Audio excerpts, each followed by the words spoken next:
KDKR, Decatur, Dallas, Fort Worth. KYJC, Commerce. KMWC, Bethany. Portions of KDKR programming do not necessarily reflect the views of this station, its management, or staff. Prudent Money with Bob Brooks is sponsored by the Prudent Money Foundation on 91.3. Why Nothing Works. Today we're going to take a look. Stay tuned for Prudent Money.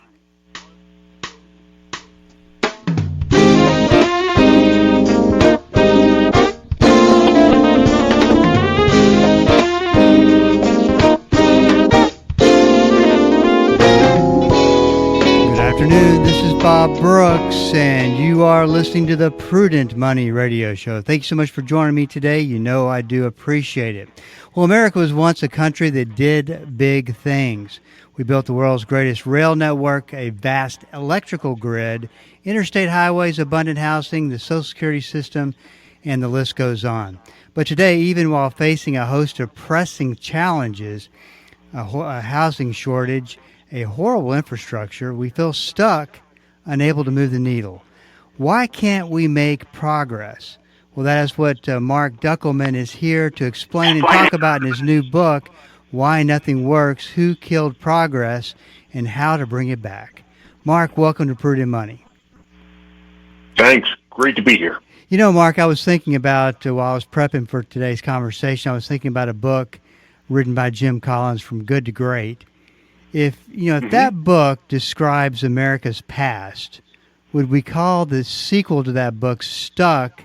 Why are we unable to move the needle? I mean, is there one central theme in the book to why we can't move that needle, or is it a lot more complicated than that?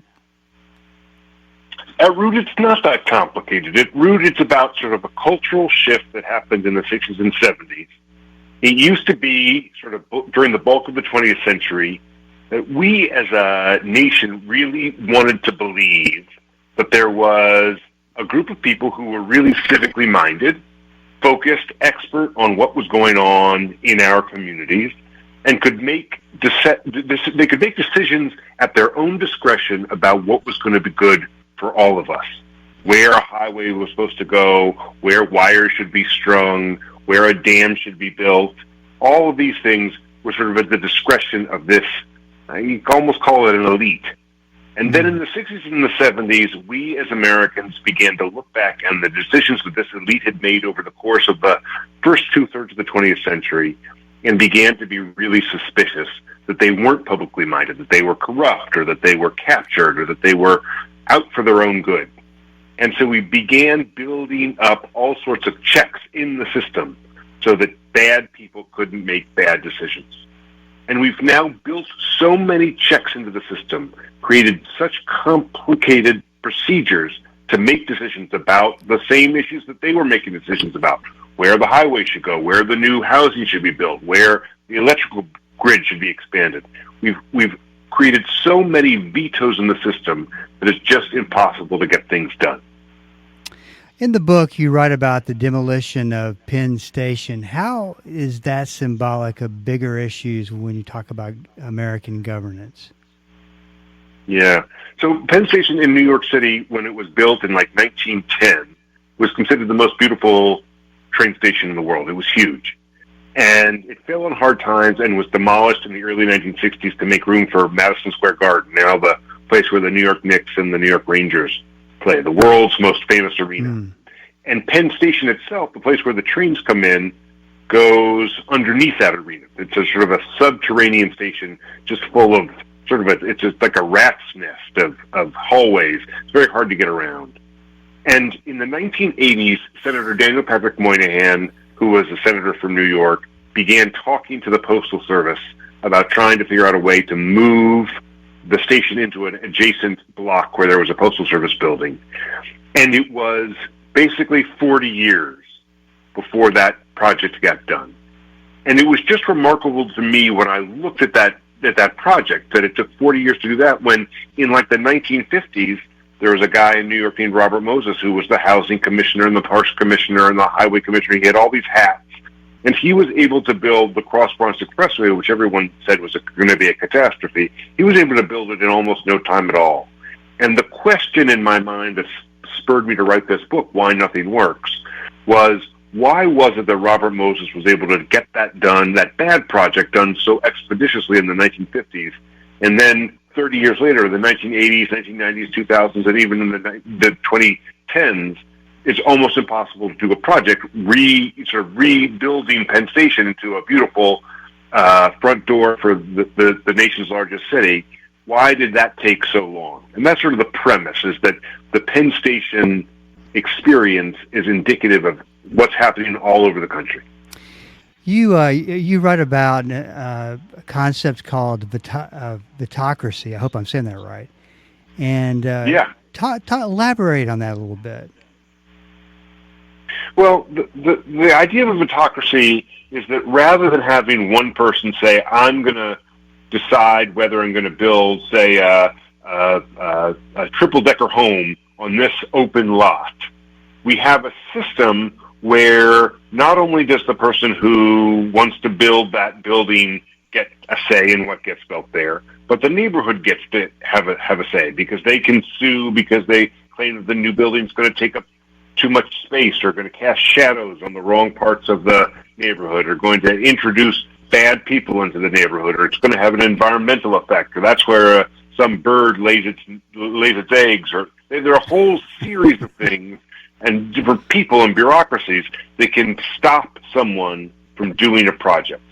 And the truth is that in most cases, like, everybody wants there to be more housing so it's more affordable. Nobody really wants it right near them. And the question is, who should get to decide? Should the government get to decide? Should the neighborhood get to decide? Should the building owner get to decide? Who should get to decide whether a project moves forward or not? My argument in using the term vitocracy is that rather than having a democracy where you've got everybody votes and then you come to a decision, or a Republican form of government where someone who represents everyone gets to make a decision, we have a system where almost anyone who objects to almost anything has enough power that they can stop it. And it means that almost nothing gets done, because no proposal is going to get everyone's endorsement. You know, it makes me think of Social Security. The government, through the big, beautiful bill, had a chance to make some progress. Yeah, we get a 3-year Band-Aid fix. Why do they continue to kick the can down the road, just out of curiosity? Well, I mean, just generally in politics, the upside to doing something hard is not worth the downside, because the power that anyone who's really angry about some proposal has overwhelms the ability of a majority of people who might benefit, but only benefit a little bit. And you get sort of this strange system where it really is the squeaky wheel gets the grease, and we all suffer for it. This is Bob Brooks, and you are listening to the Prudent Money Radio Show, talking to Marc Dunkelman about his really good book called Why Nothing Works, Who Killed Progress, and How to Bring It Back. Marc, how does your book differentiate between the roles of progressives and conservatives? Well, the core of it is, it's not good or bad, it's that progressives see the world as it is and think to themselves, we should change this for the better. And conservatives see the world as it is and say, we ought to change this to the way it used to be. And, some cases some situations call for both of those, or one of those more than the other.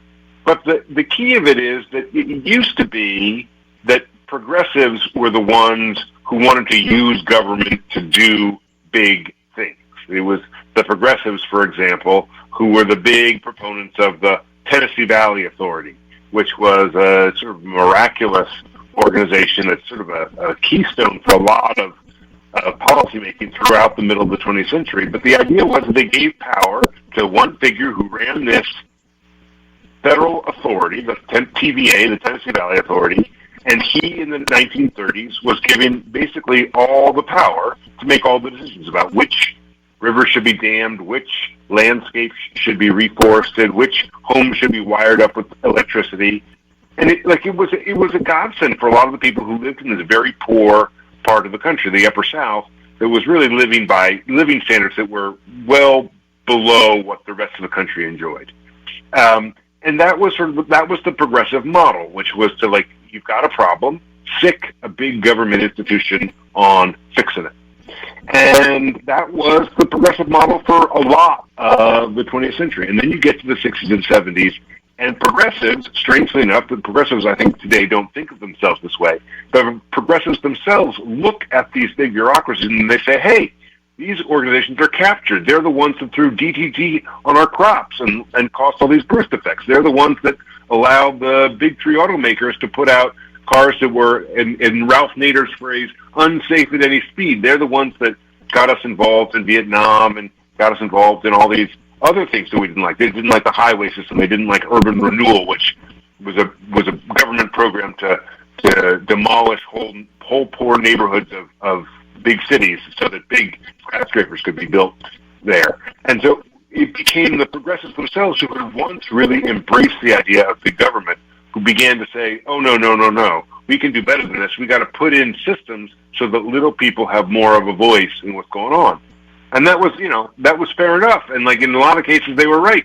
But what's happened in the decades since they made that shift in their own thinking is that they've created so many bureaucracies that are so caught up in so many checks and balances that there's almost no one who could make a decision and just say, we're going to do this. We're going to get it done, no matter what the cost, even if it's not great for this species, or even if it's going to cause a little bit more pollution in this part of the country. What we need to do is create a bigger system that will serve everyone. And the problem is that, like, government is just stuck now. And it's not stuck just because conservatives don't want it to do big things, just because the conservatives often prefer that government stay out of the way, or they prefer that power remain in the private sector. It's stuck because progressives themselves, who are supposed to be champions of government, have actually put up so many checks and balances that government can't actually work. Mark, trust obviously is a big thing for the government, but it seems like it's been a very long time since we've seen wide-scale trust in Washington. Has the voter just gotten to American voter just gotten to a point where they've given up, and maybe trust is just not a big deal to them because they just don't think they have a voice? I mean, what has happened to trust? I think it's actually much more tactile than that, in the sense that I think that people don't trust the government because they've seen the government work and they don't like it, right? If you go to the DMV and you have to sit there and wait for 4 hours and you brought, three forms of ID and you get up to the counter and you've waited all this time and then the person says, no, you need to have 4 forms of ID. It's frustrating. And you drive into Washington, D.C., or you look at one of these big federal office buildings, and you just presume that everybody working in there has got a nice pension and getting a nice salary and has a nice life, and they're not actually working for ordinary people. I don't think that's actually true in most cases. I think that most federal workers are working really hard and trying to figure out how to solve problems, and in many cases they're stuck. But that's exactly the problem, is that our the public's perception that people in government aren't working well is burnished by everyone's everyday experience. And that should be a cause for bipartisan heartache, right? Like, that is a real problem that both the left and the right should be upset about. Even if you don't like government, you know that you need a police force, you need a fire department, you need an armed services, you need the Social Security system. There are things that we all want government to do, even if we're on the right side of the spectrum or the left side of the spectrum. And if government is going to do it, it should do it well, it should do it efficiently, it should be able to make decisions, just like a family trying to choose where to go to dinner. We've got 4 different opinions. There's got to be some system for how to decide. And we don't have that today. So the exact, you're absolutely right. In the 1960s, something like 85% of the country had faith that Washington would eventually get things right. And with the exception of the Clinton years, when faith in government actually rose, since the 1960s, faith in government has pretty steadily fallen. Now it's just abysmal. The numbers are just abysmal. And I don't think that's because people have given up. I think that they want the government to work. They hope that the government works. They are constantly voting for change in their elections, hoping that someone will fix the government. But that just the systems that we've created to make sure that powerful figures don't do bad things now make it impossible for government to do good things as well. And we've got to find some better balance. This is Bob Brooks, and you are listening to the Prudent Money Radio Show, talking to Marc Dunkelman about a great book, Why Nothing Works, Who Killed Progress, and How to Bring It Back. You know, Mark, why do you believe America struggles with implementing large-scale projects today? Well, it used to be, like I said, that a single guy. Every city had their group of city fathers, and mayors came and went, but the powerful figures in every town and every city sort of remained the same. And if those city fathers wanted to build a road from here to there, they could decide to do it. And that seemed good enough for a long time. And then people started realizing that the city fathers were often working for themselves. They were doing things that were beneficial to them. They were doing things that were beneficial to their friends or their family. And so they wanted to put in systems, processes, that would make it so that there would be more transparency and that everybody who's going to be affected by what the city fathers decided would have some say, some transparency, that there would be studies. What are the environmental effects going to be? What are the impacts going to be on endangered species? What is going to happen to these historic buildings that are in the way of the road they want to build, or the highway, or the electricity line that they want to erect? And so we created a whole bunch of systems. And not only did we create systems that would make it so that we knew those things before something was decided, we made it so that if you didn't like the decision that the city fathers made, or whoever was supposed to make the decision, the utility commission, mayor, you name the figure, whoever was supposed to make the decision, if you didn't like it and you were a little person, you could bring a lawsuit. And you could say, well, I don't think that this was studied well enough, or I don't think that you've considered this thing, or I don't think you've properly compensated the people who are now not going to be able to get from here to there as fast because there's a road in between, or whatever it is. And that process of taking the power that used to be held by just a few people and spreading it out so that everyone had a little bit of power, and that they had enough power to stop the system, made it so that it's almost impossible to get from the germ of a good idea that will benefit a lot of people to the completion of that project. And it means that rather than having conversations about what is in the common good, what will benefit all of us, we often have just conversations about, if you do this thing, it's going to be detrimental to this small group of people. And that small group of people, like there are real trade-offs to be had here. One great example that gets a lot of press is the California high-speed rail project, which is the idea that people are driving and flying between LA and San Francisco because there's no good train service between the two. And they're right. But the problem is that if you're going to build a high-speed rail system between those two cities, you need a straight track. High-speed rail depends on straight lines of track. And if you're going to build straight lines of track, you're going to have to go through people's farms. You're going to have to go through people's towns. You're going to have to go through schools. You're going to have to bisect a lot of places that don't want to be bisected. And the question is, do we all benefit from the fact that two places can now be connected by a high-speed rail, and that way people don't have to be on the cars, and it's more energy efficient, and people can work while they're on the train in ways they can't when they're in the car, and et cetera. It's all these things. There are all sorts of benefits to the community and then the society as a whole, but it's really lousy for the people whose lives are disrupted by the new train line. And so we need a better system for weighing those two goods of keeping things as they are so that people can live their ordinary lives as they did a generation earlier, and driving progress so that people can get between places faster than they ever did. So that's interesting. I mean, so what, considering the two situations you have, what's your opinion on what makes the most sense? I think there needs to be a balance. I think that there's some people who say we should just take, when it comes to housing, we've got this housing shortage in the country, and people say, well, every time someone proposes a new bunch of housing, the neighbors complain and scream and cry, and they find some way to get the project to stop. And So what we should do, that's one extreme, right? Nothing gets built because everyone's complaining. They say let's do the other extreme, which is to say, if someone wants to build housing, no one can say boo about it, right? Like we're just going to say we've got a housing crisis. Doesn't matter if there's a impact on the local neighborhood. Doesn't matter if people don't want the housing nearby. Doesn't matter if it's going to take down a historic building or whatever. Like, we should just give a categorical exemption to anything that's going to house people. That's the other extreme. My view is somewhere in the middle. My view is everybody ought to have a voice, but nobody ought to have a veto. So everybody who's going to be affected by the project should be able to say to the person who's going to decide whether it goes forward or not, here are my concerns. Let me explain them to you. Let me go into a great deal about why I think this is a mistake. And then the people who support the project ought to say, this is why we think it's good. This many more people will be housed, and that's a real benefit. And there's going to be drive economic activity. It's going to be good for everybody in the neighborhood. And then this is what we don't have. Someone should be empowered to say, I've looked at all the evidence, I've considered all the arguments, and this is what we're going to do. And there's nobody in our system today who generally has that authority. That's the power that the city fathers used to have. Probably they had too much of it back in the day.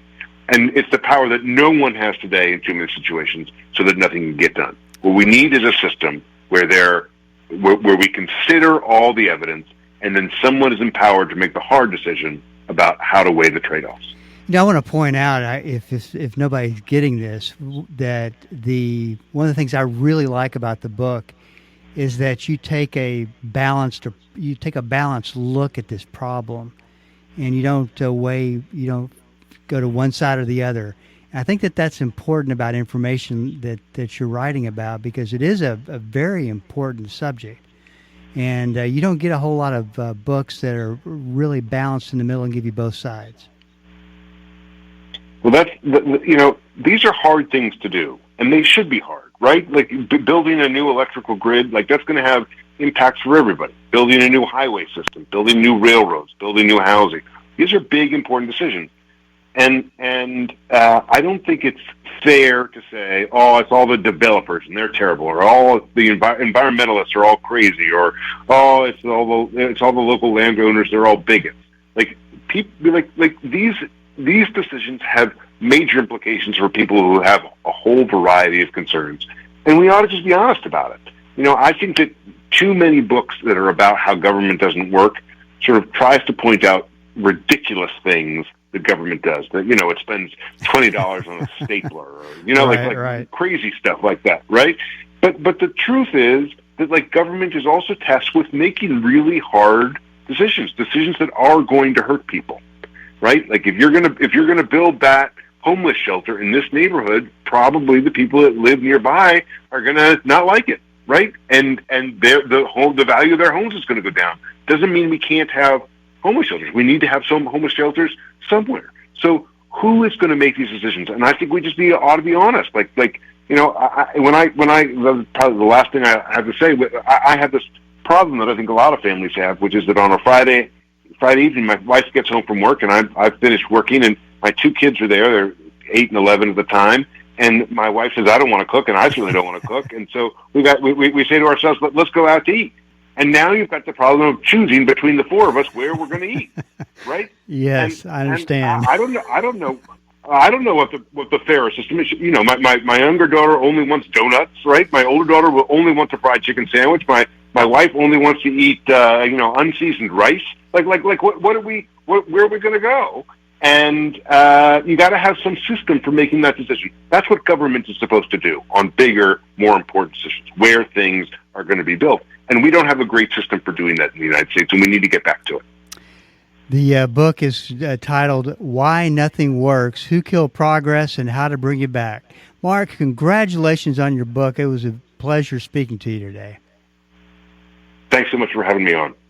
This is Bob Brooks, and you are listening to the Prudent Money Radio Show. One of the things I want to say again, make sure that you picked up on, the book is a very balanced look at the problems that we've got in getting things done, and the problems in Washington. It seems like that those are everything that's not going right. It seems like kind of starts in Washington.